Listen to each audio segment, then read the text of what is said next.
5 seconds to go.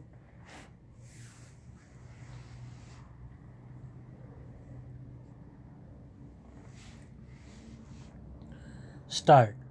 Economic and cultural issues were referred to separate committees and their reports were finally adopted by the Committee of the Whole Conference. This committee also dealt with the remainder of the agenda, including the main political issues. The House will be familiar from the final communique of the conference, which has been laid on the table of the House with the proceedings of these committees and the recommendations made. It is, however, relevant to draw attention to their main characteristics. These recommendations wisely avoided any provision for setting up additional machinery of international cooperation, but on the other hand, sought to rely on existing international machinery in part and for the rest on such decisions as individual governments may, by contact and negotiation, find it possible to make. I respectfully submit to the House that in dealings between sovereign governments, this is a wise and practical step to adopt. It is important further to note that all delegations without exception realized the importance of both economic and cultural relations. The decisions represent a break away from the generally accepted belief and practice that Asia, in matters of technical aid, financial or cultural cooperation, and exchange of experience, must rely exclusively on the non Asian world. Detailed recommendations apart, the reports of these committees, which became the decision of the conference, proclaim the reaching out of Asian countries to one another and their determination to profit by one another's experience on the basis of mutual cooperation. In the economic field, the subjects dealt with include technical assistance, early establishment of a special United Nations Fund for Economic Development, appointment of liaison officers by participating countries, stabilization of commodity trade and prices through bilateral and multilateral arrangements, increased processing of raw materials, study of shipping and transport problems, establishment of national and regional banks and insurance companies, development of atomic energy for peaceful purposes, and exchange of information and ideas on matters of mutual interest.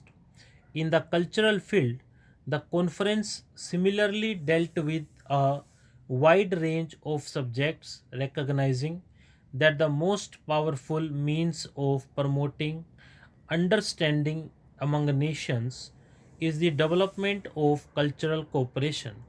The links that bound the Asian and African countries together in earlier ages had been surrendered their more recent history of foreign conquest and annexation. The new Asia would seek to revive the old ties and build newer and better forms of relationship with other countries. As a practical step, the conference decided that the endeavors of the respective countries in the field of cultural cooperation should be directed towards better knowledge of each other's country, mutual cultural exchanges, and the exchange of information, and that the best results would be achieved by pursuing bilateral arrangements, each country taking action on its own in the best ways open to it.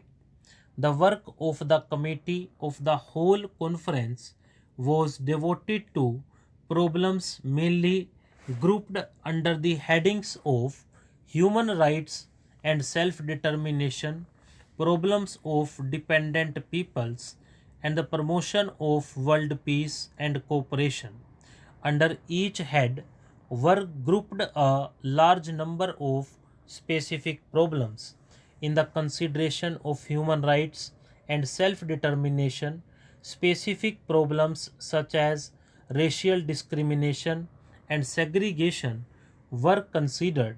Special consideration was given to the Union of South Africa and the position of people of Indian and Pakistani origin in that country, as well as to the problem of Palestine in its relation to world peace, human rights, and the plight of the refugees.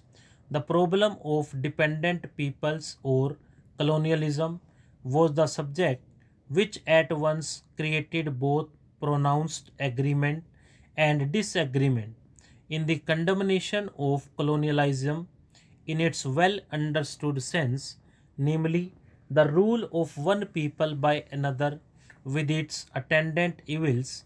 The conference was at one. It affirmed its support of those still struggling to attain their independence and called upon the powers concerned to grant them independence.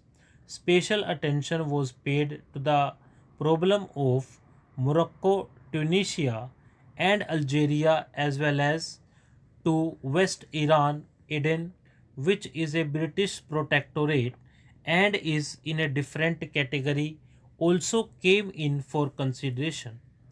There was, however, another and different view in the conference which sought to bring under colonialism and to include in these above affirmation the alleged conditions in some countries which are sovereign nations.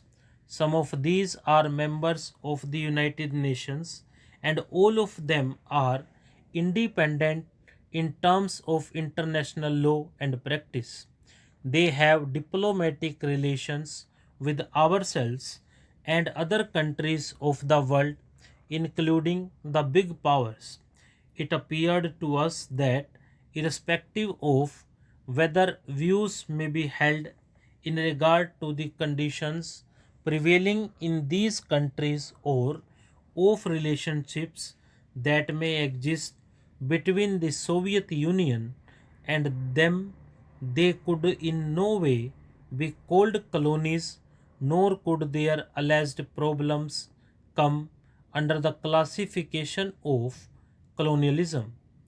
To so include them in any general statement on behalf of the conference could be accomplished only by acceptance by a great number of the participants of the conference, including ourselves, of political views and attitudes which are not theirs at all. Stop.